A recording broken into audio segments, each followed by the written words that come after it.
Salve, salve galera, tudo certo? Estamos começando aqui então mais um encontro do nosso Pluralidade em Pauta. Eu já falei várias vezes, mas não canso de repetir. Estou muito feliz com essa nova fase, esse novo momento. Hoje vou trazer uma pessoa e falar sobre um assunto daquele que eu gosto muito, muito mesmo, porque é um assunto que me atravessa, é algo que eu vivencio, que faz parte da minha vida, que é a religião. Fiquem tranquilos, a gente não está vindo aqui para pregar e ficar tentando converter ninguém aqui hoje. É uma conversa.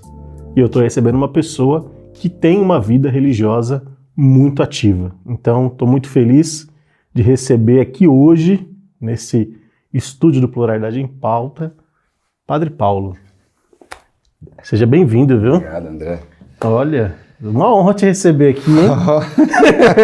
Já estamos suando, hein? Já estamos suando. Suando, vamos tentar não nos comprometer para a gente não ser expulso da igreja. Vamos manter a ordem, tentaremos pelo menos. Paulo, quero começar te convidando para você falar um pouquinho sobre a sua história de vida, a sua infância.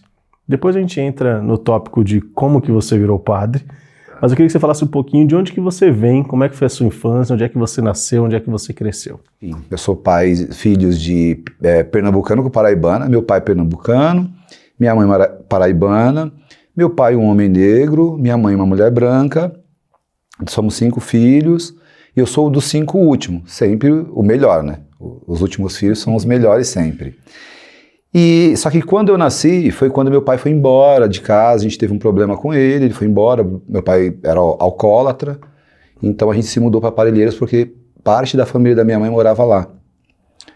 O bairro chama Jardim dos Álamos, então eu fui criado lá, minha infância quase que inteira. Parte dela sem a presença do meu pai, depois ele volta, e aí minha mãe está construindo a casa dela, no terreno dela, que ela consegue comprar com muita luta.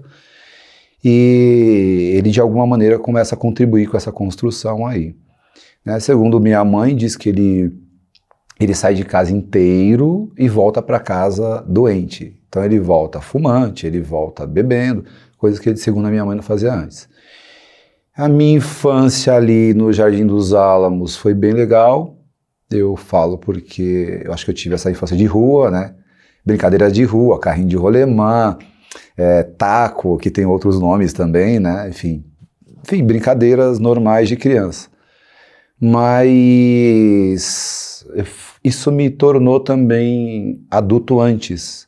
Havia uma exigência de adultecer antes do tempo, até porque parte dos meus amigos já eram homens quase que formados, pelo fato do meu irmão, segundo, um pouco mais velho, trazer um grande número de pessoas para dentro da nossa casa, de amigos dele que já eram mais velhos, e eles eram o meu espelho ali por um tempo.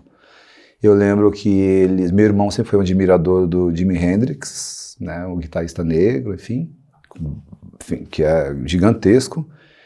E aí, inclusive um pouco da musicalidade vem daí, né? Eu falo que a gente veio de uma mistura já também dentro de casa musical, que é minha mãe e meu pai com tipo Luiz Gonzaga, forró mais raiz, e também um pouco de forró, enfim, outros. Meu pai já era o cara que cantava vaquejada dia e noite, lembrando, né, o Pernambuco dele a vida inteira escutando isso.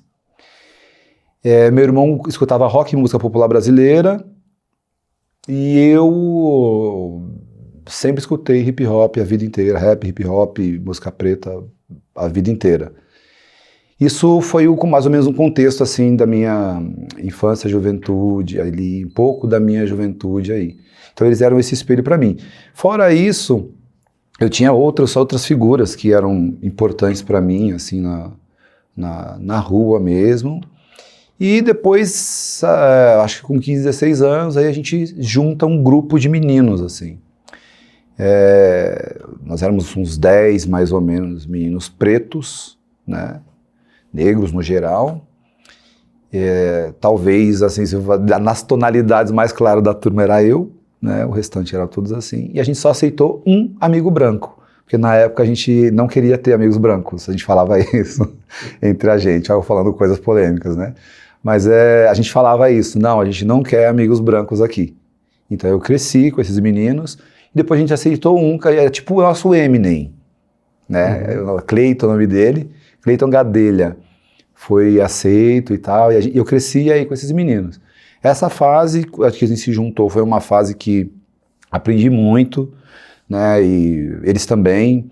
Eu aproveitei um pouco mais, porque como eu tinha esses amigos que eram adultos e eles não, embora alguns dos irmãos deles faziam parte desse grupo do meu irmão, eu também aproveitei muito, por exemplo, amigos do meu irmão, dos meus irmãos que eram quase que devotos de James Brown, por exemplo, então eu escutei, fez parte da minha infância, embora a minha idade talvez não condizia com o que estava ouvindo.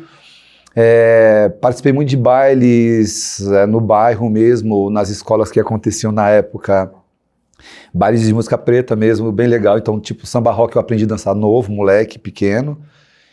Então participava, tinha um baile lá que chamava o Baile da Dona Maria. Nossa, era o baile da Dona... Todo mundo tava naquele baile. E eu, molequinho, enfiado ali naquele meio, também, a partir dessas influências desses amigos adultos aí. Enfim, parte da minha vida foi isso. Obviamente, uma casa com ausência paterna, a mãe tem que fazer um trabalho duplo, que é sofrido, tipo, mãe solo é ruim, enfim. É difícil, é um trabalho difícil, mas minha mãe conduziu bastante bem, assim, fez o papel muito bem, muito embora ela teve que sair para trabalhar, trabalhava no hospital aqui em Moema, à noite, o turno dela era à noite, automaticamente a gente ficava à noite sozinho, e eu tive parte da minha adolescência, juventude, fiz uso de drogas, enfim, como essa turma toda fazia também. Na verdade, a gente foi conhecendo tudo muito junto, assim. Então, namorar, cada um com as suas namoradinhas, junto, né? Beber junto. Então, a gente se inspirava depois, uma época, muito nos rappers gringo americano, tipo, o Ten Clan tava no auge na minha época, e a gente queria ser tipo gangsta mesmo, rap, então comprava um charuto, encontramos a revista The Source americana, eu ia fazer a tradução palavra por palavra para entender o que estava acontecendo no movimento do rap, hip hop americano. Então, aí depois a gente ficou muito americanizado, assim, abandonamos um pouco o rap nacional, ficamos muito americanizados, mas também com isso, e que era benéfico, eu acredito, veio também outras realidades aí começou um usar droga, o outro vai junto, e todo mundo foi junto, e enfim, aí foram o uso de vários tipos de entorpecentes que geraram prejuízos aí, que talvez eu carregue até hoje ainda, consiga lidar um pouco mais hoje, muito melhor eu acho. Fiz uma releitura da própria vida e história, mas carrego ainda hoje. Mas a gente vai chegar no hoje, é só adolescente e juventude, acho que é isso. Muita coisa, hein? Muita coisa. Mas é curioso, porque a gente tinha um pouco dessa vivência de fato, né? De se agrupar e esses grupos viverem coisas positivas, negativas, né? Eu também sou mais novo, né? Tenho uma outra irmã mais nova, mas a parte da minha mãe eu sou mais novo e também tinha muito disso, né? Meus irmãos mais velhos, então tinha contato com muita gente mais velha do que eu, então você também fica maduro mais rápido. Mas esse lance dos grupinhos, eles iam acontecendo o tempo inteiro mesmo, né? Você se juntava aqui e aí o que aquele grupo queria fazer, todo mundo fazia muito junto, sim. Né? O tempo inteiro. Tanto pro bem quanto pro mal, né? Então, era uma vivência ali, né? Essa fase e essa época de quem viveu na periferia era uma vivência um pouco intensa e que nem sempre tinha tantos recursos para sair dessa situação de escolhas, né? Mas bastante curioso, muita coisa, né? Nessa vivência aí até a adolescência. Eu quero que depois a gente fale um pouquinho sobre o papel da igreja nesse sentido de como lidar com os jovens que estão em situação de drogadição, mas eu vou vir fazer uma pausa rapidinha só para a gente fazer uma autodescrição da gente, para que as pessoas que estão nos acompanhando e talvez não consigam nos ver, ainda que nós temos o recurso de áudio e vídeo, possam saber um pouco mais de quem nós estamos e o que estamos vestindo e usando hoje. Vou fazer primeiro, depois fica o convite para você. Bom, eu sou um homem negro, estou usando aqui um cabelo black com no dread, que é um estilo de penteado, um degradê disfarçado do cabelo. Estou usando um óculos um pouco mais marcante, com cinza e degradê para o branco aqui transparente. Estou usando uma camisa, não é branca, né? É um creme, né? Uma off-white.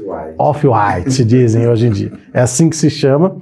Que está escrito Tua Presença Cura, uma camiseta da Assim Seja. Quem quiser adquirir, vai lá e ajuda, né, a comprar. Estou com uma calça bege e um tênis com detalhes laranja, um degradê para o preto e branco. É isso. Por favor, padre. Aqui eu? Exato. O meu é mais simples, né? Eu tô de batina, ou seja, uma roupa de padre inteiramente marrom. Depois eu explico por quê. Sou um homem negro, com traços, acredito, negróis, nariz e boca um pouco largas, enfim. E tô de sapato hoje. Hoje eu tô de sapato, mas queria estar de Jordan também no pé. Confesso que fico com inveja do André. Olha o padre confessando o pecado publicamente. Então já aproveita e fala sobre isso, padre. Por que a cor marrom e qual é a sua escolha enquanto padre? De qual grupo de padres você faz parte? Sim. Bom, o marrom... eu tenho que falar do Padre Gilberto em primeiro lugar. O Padre Gilberto é um sacerdote que foi do interior, veio para São Paulo e fundou aqui a antiga FAI, que é ali no Ipiranga, que agora é PUC. Se eu não me engano, acho que agora é PUC. Então, ele se tornou diretor dessa universidade. Nessa universidade, ele atendia alguns seminaristas do seminário ali da Arquidiocese, e os seminaristas começaram a falar para ele: padre, por que o senhor não funda um seminário religioso, carismático, ou seja, portanto, que fazia parte da Renovação Carismática Católica, que é um movimento católico espiritual, enfim, e ele resolve fundar. Então, quando ele funda, a roupa não pensava nisso, as inspirações foram vindo ao longo do tempo, e aí ele resolve colocar marrom porque ele queria que nós, que somos da Fraternidade Jesus Salvador, mais conhecido como salvistas, a gente lembrasse sempre que a gente é pó, que a gente é nada. Então, quando o orgulhinho bater, olha para sua roupa e lembra do lugar que você veio, que você não é tanta coisa assim não. Muito bom, muito bom.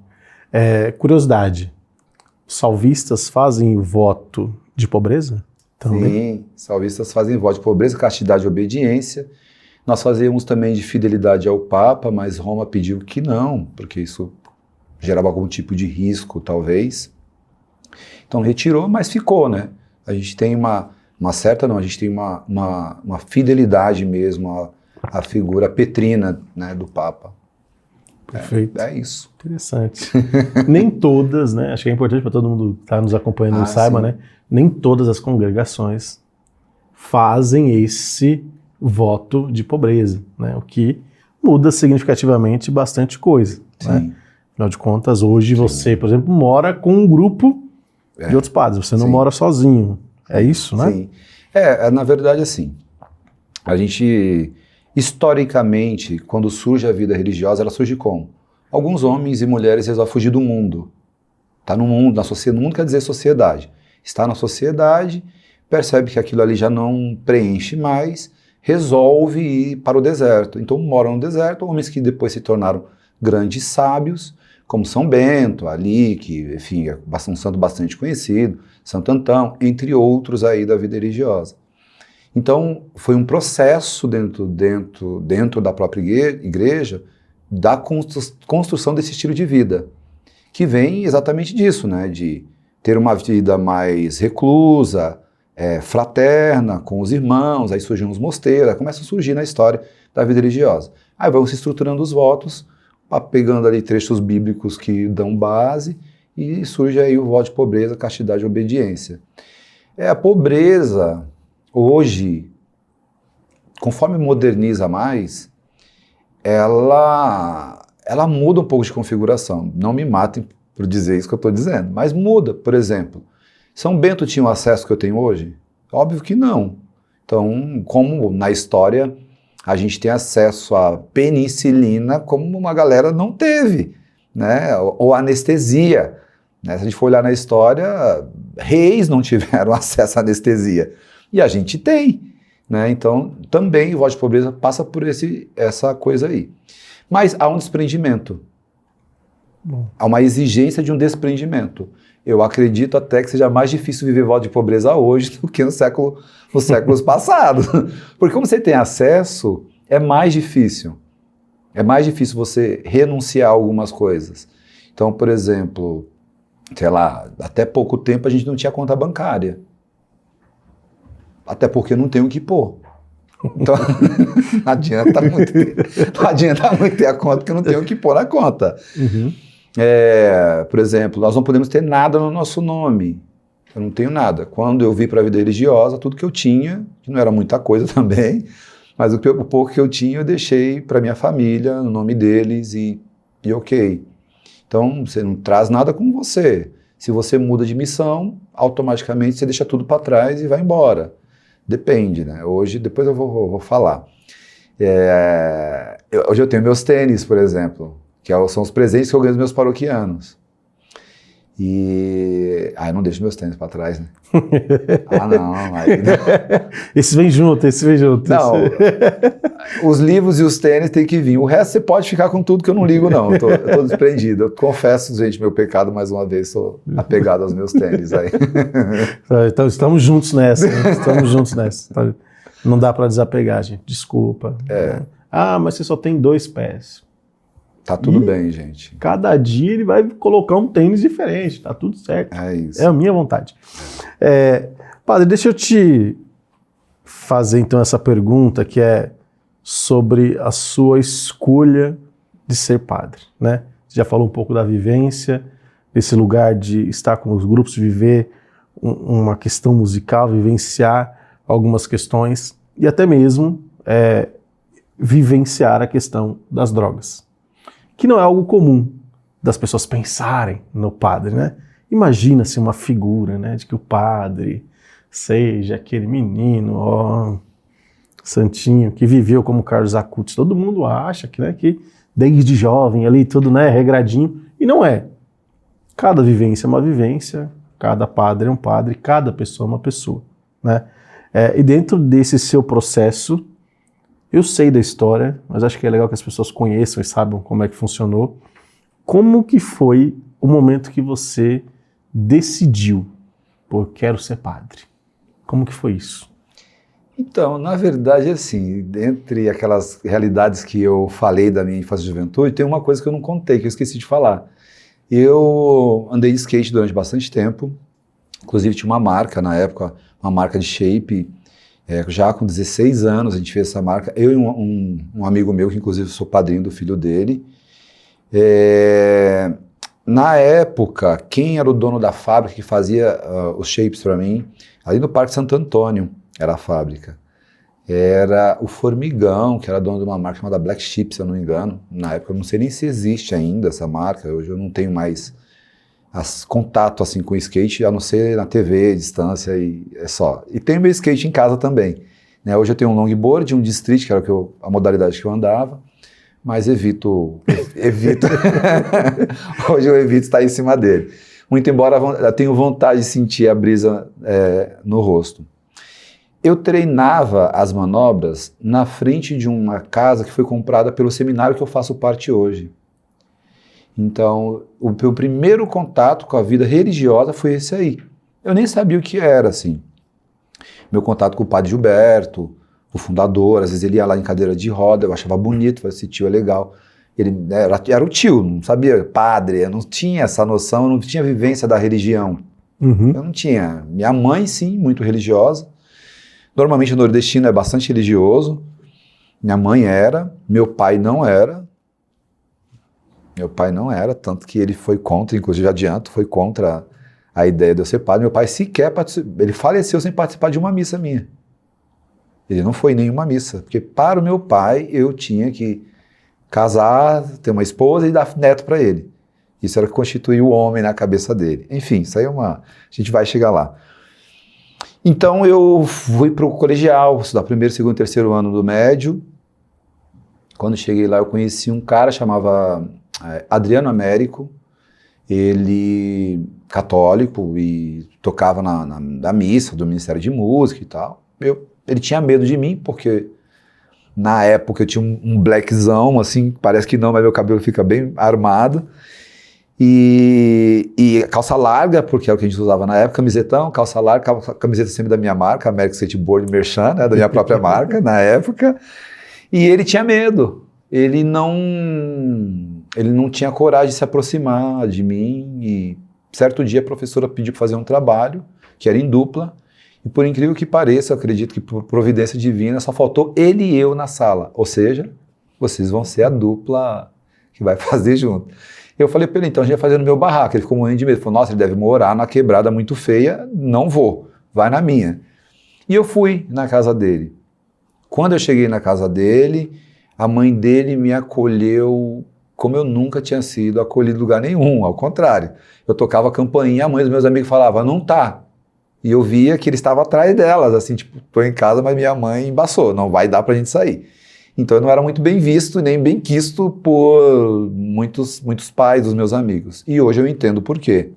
Tá tudo bem, estão todos perdoados, viu? Fica tranquilo, estão todos perdoados. E aí eu comecei a frequentar a casa dele. A mãe dele me servindo na bandeja, com xícara. Eu nem tomava café na época. E ela me servindo com todo carinho. Ela fez um salgado para mim no primeiro dia que eu cheguei. E depois disso aí eu comecei a frequentar a casa, porque era um trabalho longo, era sobre o corpo humano. Então tinha que fazer todas as partes do corpo humano, desenhar parte por parte, ou seja, ia demorar bastante tempo. E nós ficamos fazendo esse trabalho aí. Nesse processo, a mãe dele num dia pegou e falou assim, ó, você tá aqui em casa hoje, então hoje vai todo mundo pra missa. Como ela me conquistou do jeito que ela me conquistou, eu não tive coragem de falar pra ela, eu não vou pra missa. E na época eu fumava, né? Então eu fui pra missa, mas eu saía, fumava um cigarro e voltava. Não estava muito aí pra missa, vivendo a missa como... né? Eu estava ali por causa dela. Enfim, então eu era um tipo estranho naquela casa, porque os filhos dela eram todos muito organizadinhos, né? A roupinha organizada, tudo. Então chegava eu de calça larga, camisetão, cabelo armado, black, às vezes trançado, cheio de tatuagens, enfim... Era um ser estranho. Acho que a vizinhança perguntava, como que você está deixando seu filho ficar perto desse menino? Mas foi esse o processo. Aí um dia eu estou indo para um campeonato de skate em Itapevi. E aí o Adriano me liga e fala, cara, tá tendo uma rave aqui, você não quer vir para cá? Eu falei, mas sua mãe deixou você ir? Aí ele falou, deixou eu ir. Se você for, ela falou que eu posso ir. Aí eu fui achando que era uma rave, né? Ele falou, ó, o ônibus que está levando a gente para lá já foi, então a gente só vai amanhã de manhã, que era sexta-noite. Eu falei, então tá bom, amanhã de manhã a gente vai. Aí me colocou no ônibus, aí do nada me colocaram um terço na mão que eu não sabia nem o que era, como é que rezava, se era para rezar. Fui para esse retiro. Eu lembro, assim, eu sou capaz também de descrever o dia, como é que eu estava lá, né? Eu lembro até hoje, eu estava com uma calça camuflada da New Era, e um tênis camuflado da DC Choice, e uma camiseta polo da minha marca. Sempre a propaganda. Sempre a propaganda, o marketing estava ali, né? Então, e quando eu cheguei lá, do nada, tava tocando, tipo assim, um louvorzão, e ele foi embora e me deixou lá. Começou a chover muito, e o ônibus atolou e não tinha como ir embora. E eu pedindo, gente, eu quero ir embora daqui, não quero ficar aqui não. Essa galera aqui não é minha galera. Não tem rave aqui, ele mentiu pra mim. E aí o pessoal falou, não tem como ir embora, o busão tá atolado, você tem que ficar aqui só amanhã. Então eu fiquei, participei do primeiro dia de retiro com muita raiva. No segundo dia de retiro eu fiz a minha experiência ali, que é o que eu chamo de experiência com Jesus, assim. Eu nunca mais fui a mesma pessoa. Nunca mais, nunca mais. Eu me tornei, a partir dali, uma outra coisa que nem eu sabia que poderia existir. Então surgiu um novo Paulo aí, uma nova criatura de fato, enfim, e sigo. Foi interessante porque, para que eu chegasse na coisa da vocação, eu primeiro tive que ver solidão. Foi a primeira coisa que eu vivi, solidão pesada, porque assim, o povo da igreja tinha medo de mim, porque eu era da pá virada. E o povo que era da pá virada, como esses meus amigos aí, que eu falei que esse grupo de meninos pretos que andavam juntos, eles não queriam mais andar comigo, porque tipo, não, Paulo, você tá diferente. No início eles já achavam que eu tava até meio doido, eu ia andar de skate ouvindo música de igreja, na época de Ski-Man. Esse cara não tá normal, né? Tem alguma coisa acontecendo, ele ficou fora do eixo. Alguns achavam até que pelo uso excessivo de entorpecentes, eu fiquei com o pino fora do lugar, aconteceu alguma coisa. E não era essa mudança aí mesmo. Então eu fui sendo inserido na igreja, e como é que eu lembrei que quando eu estava andando de skate, um padre que fazia parte desse seminário que hoje eu faço parte, que era o lugar onde eu andava de skate, veio até mim e falou: o dia que você precisar se confessar, você me procura. Então eu fui até ele, aí me confessei. Enfim, depois que eu me confessei, eu participei de um evento muito ruim, assim, peguei uma carona com os caras com um carro cheio de entorpecente, e aí era um amigo meu, porque eu falei para ele não fazer aquilo. Enfim, foi uma coisa trágica. E nesse momento aí, foi quando eu conheci um padre que foi meu diretor espiritual. Eu tinha um evento no outro dia de manhã, tinha passado essa situação, a polícia parou o carro cheio de drogas, foi um negócio horroroso. Enfim, poderia não ter chegado nesse evento no outro dia, ou ter sido preso, ou algo do tipo, mas eu fui pro evento. Foi horrível a situação, fui pro evento, no evento eu conheci esse padre aí. Então eu comecei o que a gente chama de direção espiritual dias depois. Ele começou a me acompanhar, porque eu chorava na época muito, não diante da minha mãe, nem do meu pai, mas debaixo do chuveiro às vezes eu chorava, porque eu me via sozinho, um moleque adolescente jovem que não tem amigo nenhum, é muito sofrido, é bastante sofrido. Então eu ia lá. E aí ele pegou e falou: o dia que você precisar, você pode vir aqui. Então às vezes eu ia 4 da manhã, eu ia 6 da manhã, e comecei a participar de missa diária. E aí, um certo dia, eu vi a primeira vez eles, um grupo assim de batina, como eu tô aqui, de hábito, como eu tô aqui. Aquilo me gerou um impacto tremendo dentro de mim. Eu falei: gente, coisa estranha, né? E ficou ali. E um dia eu resolvi falar pro padre: padre, eu vi isso, eu senti isso, foi um negócio diferente. E foi quando ele falou para mim, né, que se Deus te chamou, Ele te chamou na história. Então eu fui lembrando de coisas, por exemplo, o padre Hércules, né, que era pároco, eu não sabia nem o que era isso, mas hoje eu entendo que ele era o pároco da paróquia, fazendo a festa da primavera, e eu participava daquilo. Às vezes fazia piada com o padre, coitado, né? O padre me perdoa, mas de vez em quando eu era terrível, menino difícil. Fazia, então minha mãe sempre me exortou e brigou comigo: olha, eu não quero saber de minha mãe, muito piedosa, né? Imagina a figura do padre, você fazer uma piada com o padre, era, meu Deus, a morte.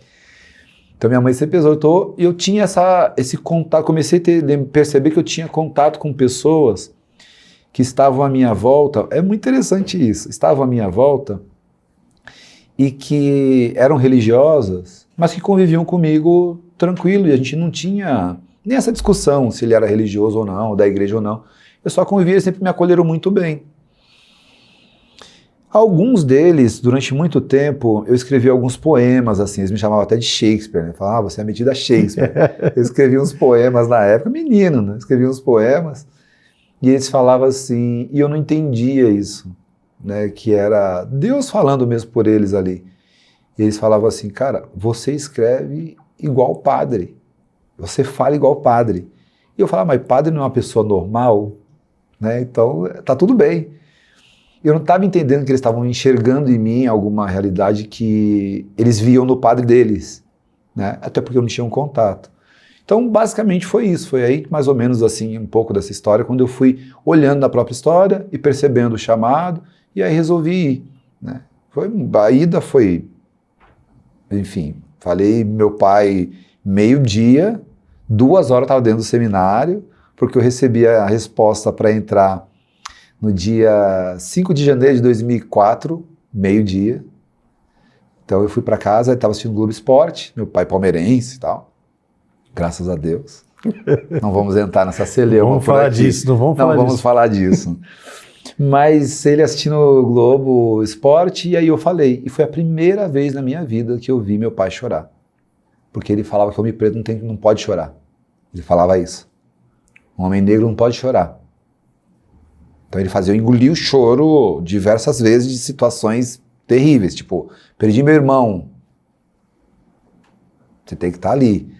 Perdi meu cunhado, tipo, no caso de morte, você tem que estar ali, você não pode expressar sofrimento e dor. Eu nunca entendi isso, porque que meu pai fazia isso, mas ele fazia. E dificilmente, eu nunca vi meu pai na minha vida inteira, nem bêbado chorar. Mas esse dia ele chorou. Esse dia veio o peso da lágrima no olho do negão e foi terrível. Aí decidi e fui. No dia 6 de janeiro eu entrei, de 2004, e tô lá até hoje, vivendo isso aqui. Foi, acho que mais ou menos isso aí. Uma história longa, mas Longa. é importante pra gente conhecer e saber um pouquinho mais. Quanto tempo de formação nos salvistas até você virar sacerdote? Hoje tá 10 anos quase, né? 9 anos os meninos ficam de formação. E eu fiquei 8 anos. 8 anos no processo formativo aí, entre noviciado e ordenação ali sacerdotal. Você falar isso é bem interessante, uma coisa interessante de pensar. Na vida religiosa, pode acontecer de não ter padres.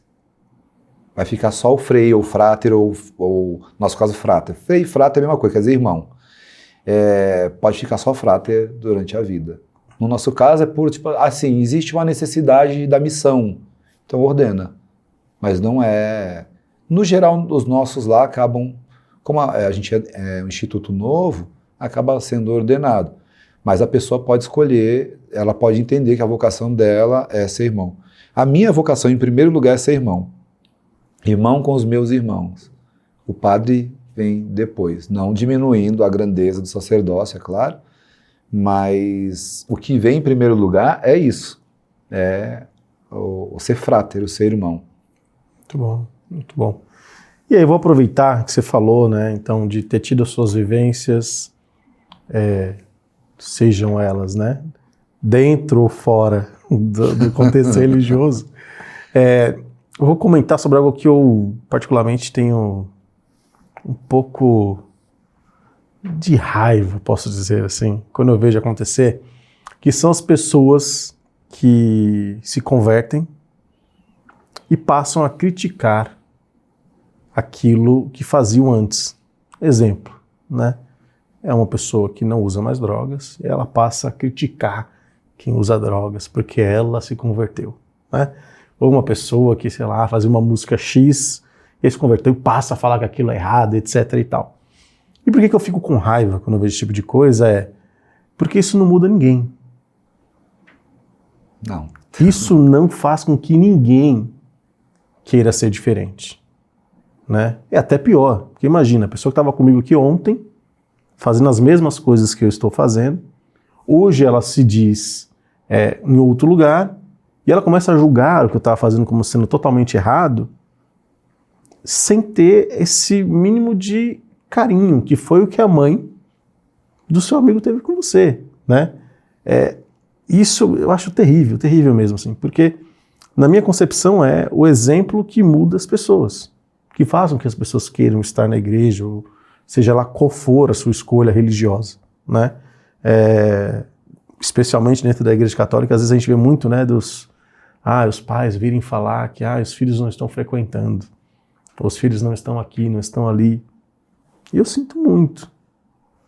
Mas às vezes é porque o seu filho não vê em você nada de positivo enquanto um cristão.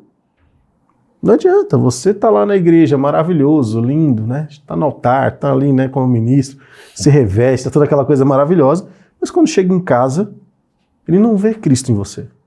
Chato pra caramba. É isso. Enfim. Agressivo, né? Entre tantas outras coisas que a gente sabe que tem dentre as pessoas como um todo. André, né? você me conhece, eu vou ficar também aqui muito, né? Eu tenho pavor de cagar regra. Pavor de cagar regra.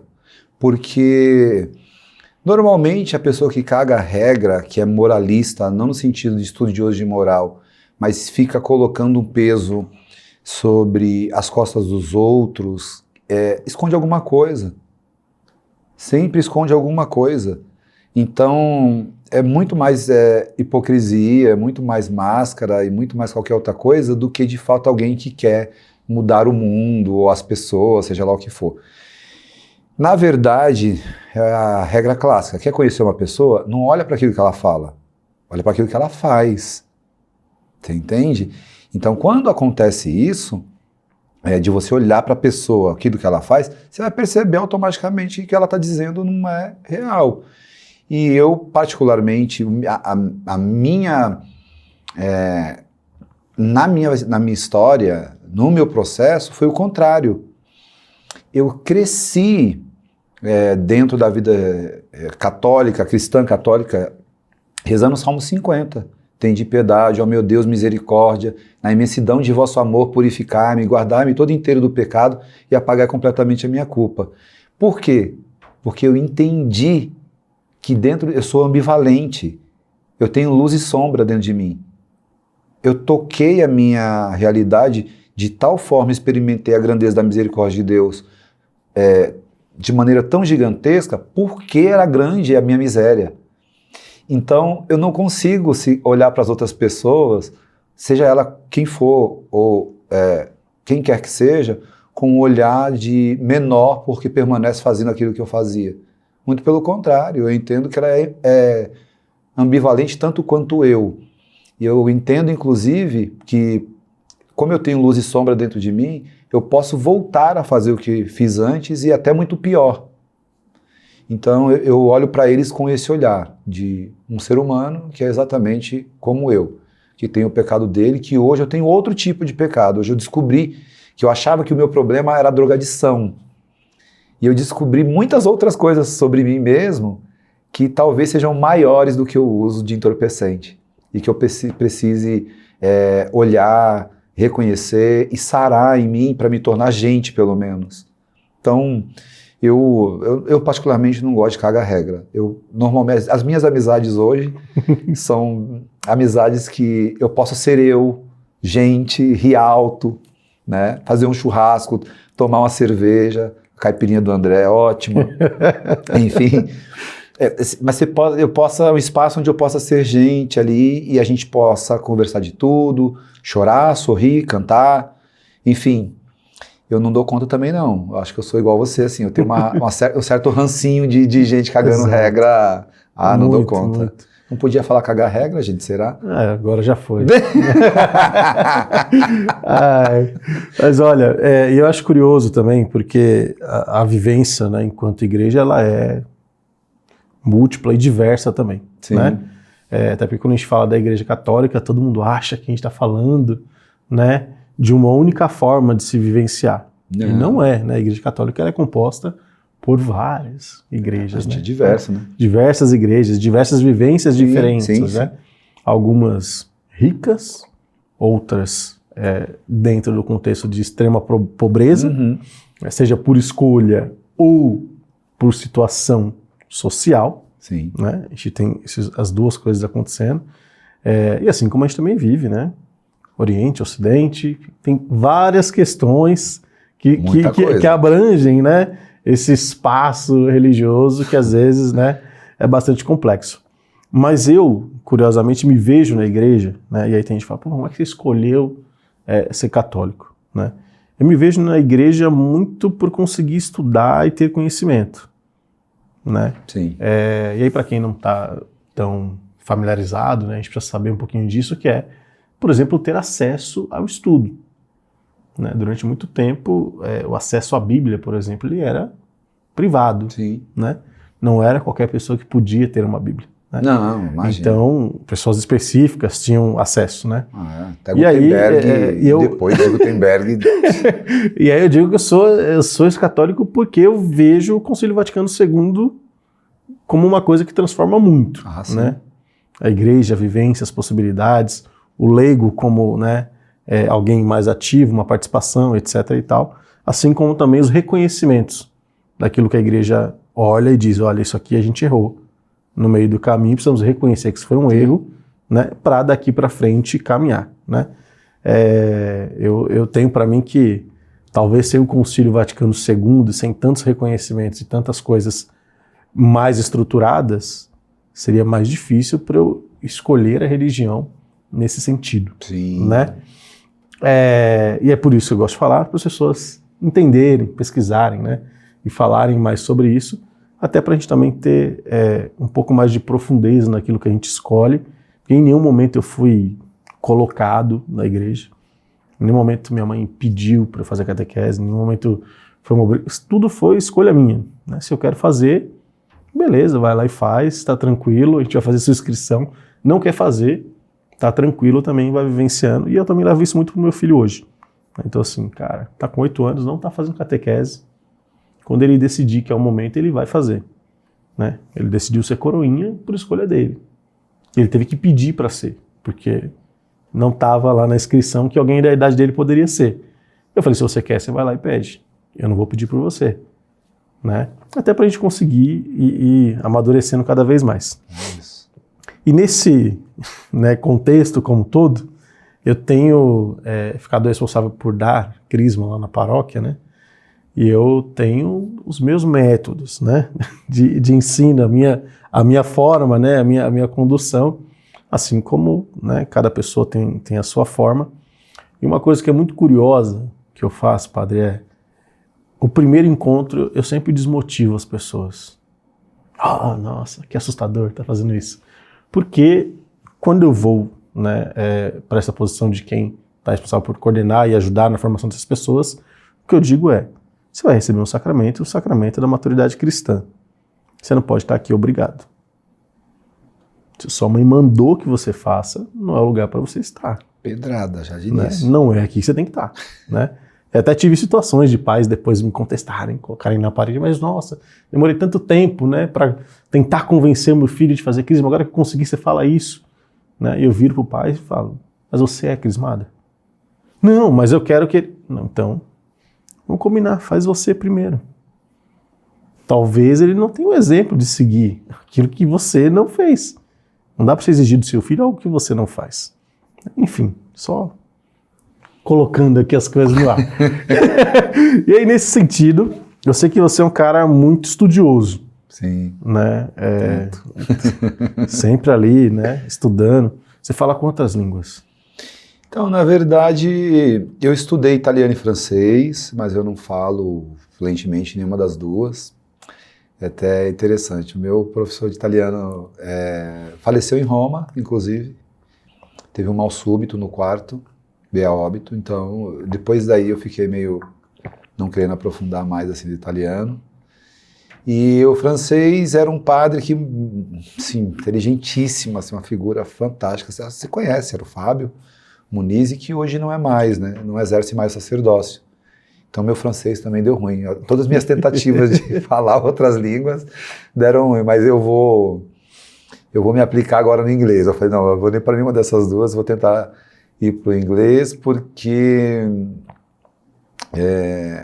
eu estou estudando educação física agora, né? Fazendo uma outra faculdade de educação física, e aí eu acho que vou ter muito material em inglês, eu acho que vai ser legal aprofundar um pouco. Mas tem o latim também. Não, aí a gente teve bases na faculdade de latim, a gente teve de grego, de hebraico, mas nada fluentemente, é bem difícil, inclusive. Compreender, né? Entender. Acho que de todas essas daí, das outras línguas que eu coloquei, eu prefiro o grego, assim, gosto. Grego. Que chique, hein? Gosto de grego, gosto. Por incrível que pareça, eu gosto de grego. Tanto que meus alunos, eu nem falei, né, mas eu sou professor do ensino médio hoje. E a hora ou outra, os meus alunos veem o escrito em grego na lousa, porque eu sempre quero ir na etimologia da palavra, enfim, e trazer. Hoje mesmo eu fui no latim, falando sobre felicidade com eles, né? E aí eu fui falando nas línguas diversas, tipo na indo-europeu, o que significa felicidade, no latim, fui colocando para eles entenderem o sentido mais profundo da própria palavra em si, antes da gente mergulhar na filosofia e nas coisas todas que falam sobre felicidade. Dizia para eles que estava assim, nos grandes filósofos, a ideia de felicidade estava ligada à virtude, a valores mesmo. Enfim, só uma abertura aí, mas hora ou outra eu utilizo do grego ali, me ajuda bastante para poder... Muito curioso, hein? Se não fosse padre, você trabalharia com qual profissão? Eu Eu acho que eu seria advogado. Acho que eu seria advogado. Assim, na verdade, eu sempre quis fazer direito. Esse meu amigo que me trouxe para a igreja, a gente assistia um filme, um moleque, né? Assistia um filme do Cuba Gooding Jr., que era advogado dos 5 crimes. Então era uma trama em que ele era incriminado e ele tinha que provar ali dentro dessa trama que ele não era. Eu acho que eu assisti até há pouco tempo agora um filme do Cuba Gooding Jr., que ele também foi incriminado por meio de um livro, eu não lembro o nome do filme, não sei o que lá, de Corvos, é uma coisa assim o nome do livro, que era o nome do filme. Eu sou péssimo de gravar nome de filme. Mas o filme, a trama mais ou menos era isso, ele recebia um livro de um cara que conheceu num bar, o cara meio que morre, na verdade o cara não morre, e some, e ele publica o livro, e fica famoso. Só que no livro, relata-se crimes cometidos pelo próprio autor. Então ele é preso, enfim, aí tem toda a trama para poder descobrir quem é o cara, e como que não é, por que ele quis incriminar ele, todo o processo, enfim. Mas sempre me atraiu um pouco, assim, a coisa do direito em si. Na verdade, é assim. Deixa eu até sentar. Na verdade, eu cansei de injustiça. O local que eu pelo menos cresci, é extremo sul de São Paulo. Você lida com injustiça o tempo todo. E aquilo me tocava. Até hoje, a ideia de justiça é algo que me toca. Eu tenho uma certa dificuldade de lidar com injustiça, tanto minha quanto dos outros. Isso me traz problema às vezes, porque eu me meto quando eu vejo algum tipo de injustiça acontecer. Supermercado, por exemplo, ou qualquer outro lugar, num ônibus, se eu tiver, eu vou me meter, porque hoje eu evito um pouco mais, né? São Paulo anda bastante violento, está se metendo em situações assim. Mas eu já me meti em situações diversas por causa disso, da injustiça. Então, eu falo do direito por isso, porque seria um caminho para eu cobrar a justiça. No entanto, o tempo foi se passando e hoje eu estou fazendo educação física, por exemplo. Poderia fazer direito, né? E não fui fazer. Eu também fui descobrindo outras coisas aí nesse processo. É muito legal, André, é legal você falar isso de estudo, está sempre estudando. Eu não era muito assim estudioso. Né? Não vou mentir, meus alunos vão assistir isso, eu sei que vão. Mas eu não era estudioso. Eu não sei explicar. Eu lembro que, por exemplo, eu lia com 10, 11 anos ali, eu estava lendo Sonhos de uma Noite de Verão, de Shakespeare, escondido. Porque no meio em que eu vivia, dos meus amigos, a pessoa que é nerd, né? Aí o nerd não é legal. Né? Então eu tinha todo um estereótipo do extrovertido, daquele que... Sempre fui extrovertido, né? Percebe-se? Mas aquele que era o conhecidão na escola. Então, você partir por nerd não vai ser bom.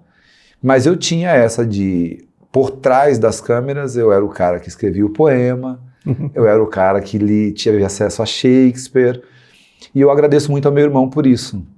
Né, meu irmão segundo, a minha irmã sempre foi muito estudiosa, o meu segundo irmão extremamente.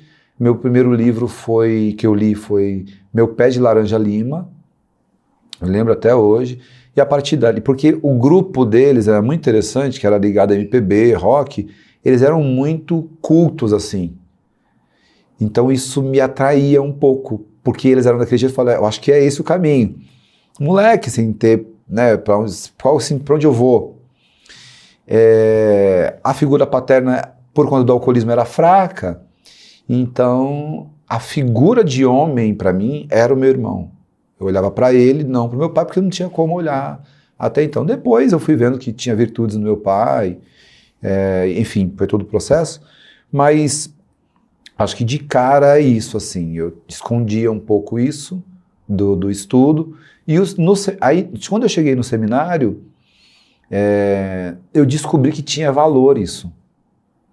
Aí que eu podia ser esse nerd lá, tá tudo bem, que lá era bem visto, muito pelo contrário, era uma outra questão. Então ali eu me aplico mais, né? Ali eu começo a me aplicar mais, porque, querendo ou não, colégio público defasado, você cai dentro de uma universidade de filosofia, né? O nosso imaginário não é trabalhado durante a nossa vida no ensino público, é bem ruim, né? Hoje continua, se não está pior.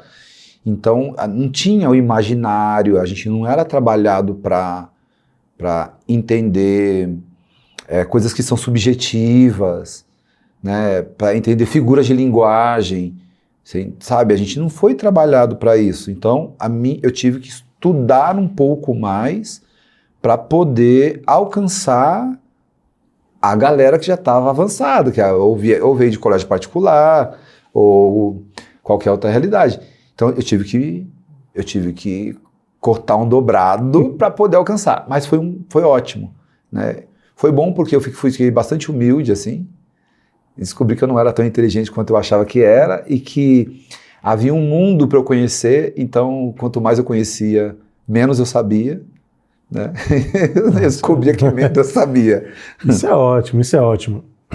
Trazendo para os nossos momentos finais aqui do nosso encontro, eu quero trazer um outro tópico ainda, mais dentro da igreja aqui, uma questão mais para dentro da igreja.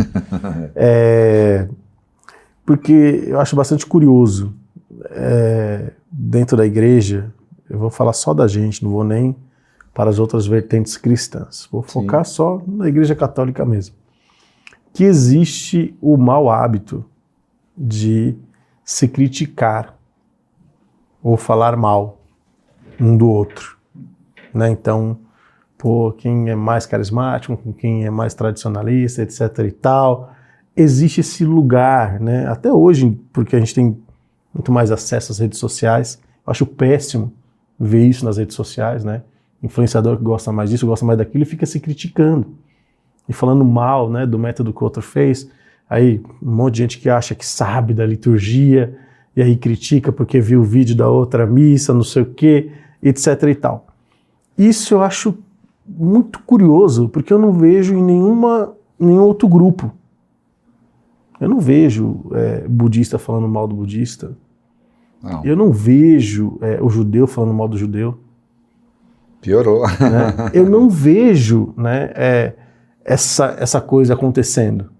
E curiosamente a gente tem feito isso, e muito mal feito mesmo, né?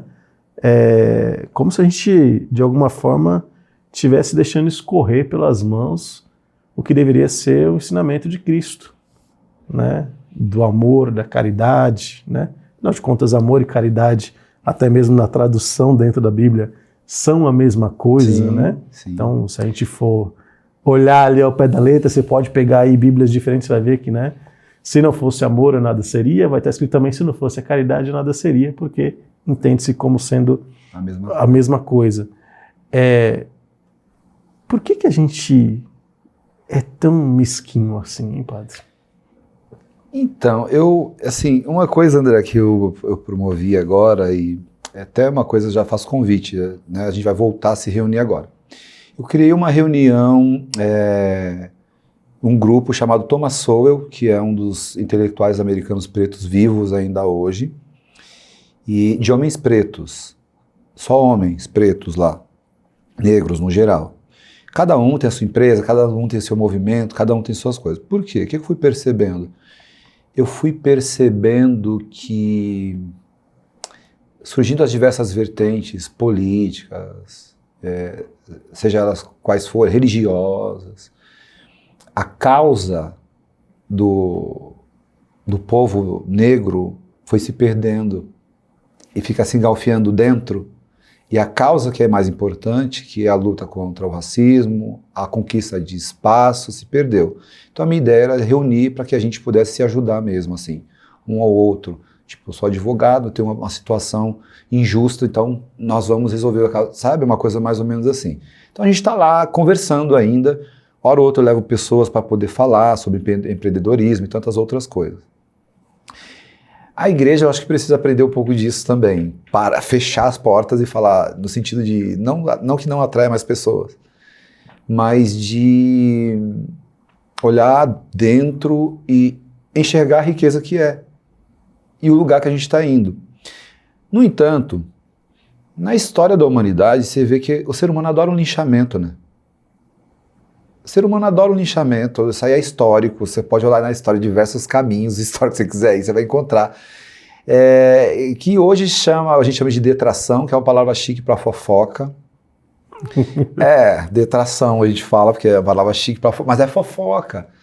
E, no geral, assim, eu acredito que as pessoas querem pegar, no nosso caso, o dogma e torcer até ele dizer o que eu quero que ele diga. Então, eu não acredito nisso aí como um seguidor de Cristo católico. Porque, se ele é católico, ele dobra a vontade dele, a verdade dele, o querer dele para o dogma. E não retorce e contorce o dogma para que ele diga aquilo que eu quero que seja. Porque ele dizendo o que eu quero, me respaldando, aí eu posso criticar todos os outros, porque se essa aqui é a verdade deste dogma, todos os outros não estão na verdade. Eu estou. Quando não é. São esses grupos aí, enfim, ditos tradicionais e que dominam, e negam quase que o Papa, criticam o Concílio Vaticano II, a liturgia não presta, como se houvesse havido uma ruptura na liturgia, quando na verdade não foi isso, não existe ruptura na liturgia, existe continuidade, e ponto. Né? Então, aí do outro lado, aí pronto, aí começam os embates terríveis, gigantescos, quando no final todo mundo perde, porque aí a gente não consegue lidar com diversidade quando a igreja foi criada diversa. Você tem a igreja copta com uma liturgia inteiramente única. E como é que você nega que aquele povo é menos católico que você? Se eles existem antes de você. Você entende? Então, eu celebro em latim e tal, tá, mas e aquele povo lá, como é que você vai fazer? Que é uma outra liturgia, a liturgia oriental. Você entende? Então você tem uma igreja preta, copta, inteiramente preta, com um rito único. Você entende? Como você tem uma igreja, sei lá, alemã, uma liturgia alemã, totalmente outra, de um outro formato, germânica ali, de uma outra maneira. Então, nisso tudo, o que é a igreja?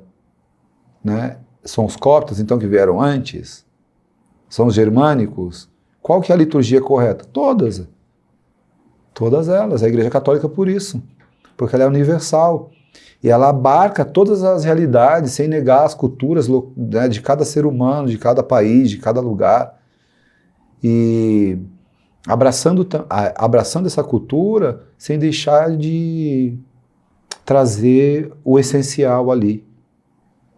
Então, por exemplo, você tem uma igreja africana que as palmas e o movimento do corpo é motivo de louvor a Deus.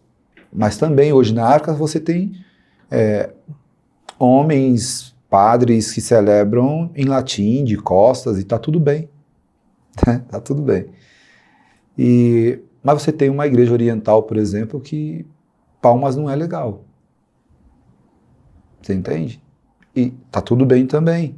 É a cultura daquele lugar que a igreja se adequa, vamos dizer assim, àquela realidade ali. Então, eu acho bem chato, assim, bem chato mesmo essa galera. Eu tenho uma certa distância dessa gente aí. Para mim, eu acho que entra na linha da galera meio caga-regra, assim, e que no final, se você chacoalhar, acho que no final é assim, se gritar, pega ladrão, originais do samba. Se gritar, pega ladrão, não fica um.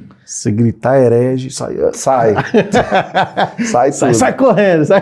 Não, só a capacidade de negar o Papa, ficar numa crítica exagerada ao Santo Padre, para mim já... Perfeito. Paulo, estamos fechando aqui o nosso tempo. A gente poderia ficar aqui horas falando de várias outras coisas, né?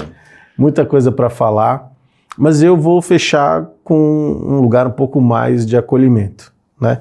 As pessoas estão nos acompanhando, tem pessoas que são católicas, tem pessoas que são cristãs, tem pessoas que não são cristãs e que estão nas mais diversas e variadas religiões, né?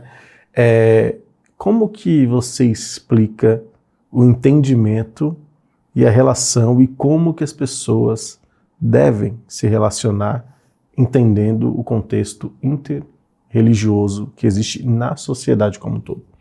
Eu acredito sempre que existe um ponto que é comum para todo mundo. Seja fazer o bem, seja a verdade, seja a beleza, inclusive.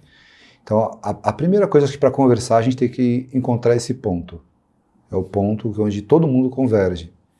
A segunda coisa, para que haja esse diálogo bem feito, não pode haver de ambos os lados a negação da própria identidade.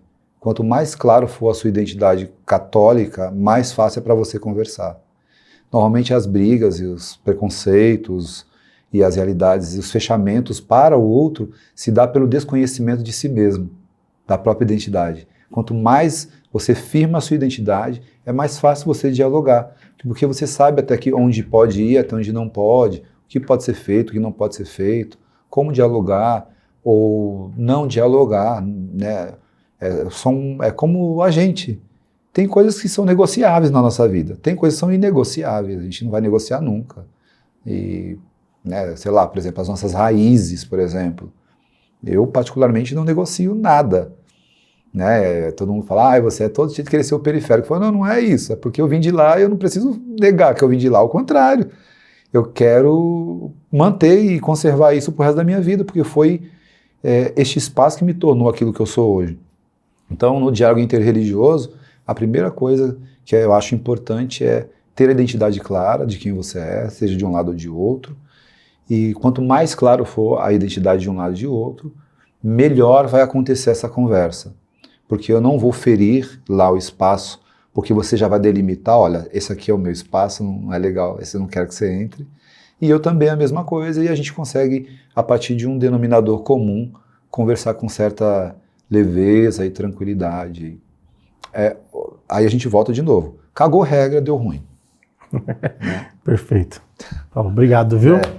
Muito obrigado pela presença aqui. Muito obrigado. Galera, encerrando aqui mais um papo que a gente poderia ficar horas e horas falando e conversando. Muito feliz de receber o Paulo aqui.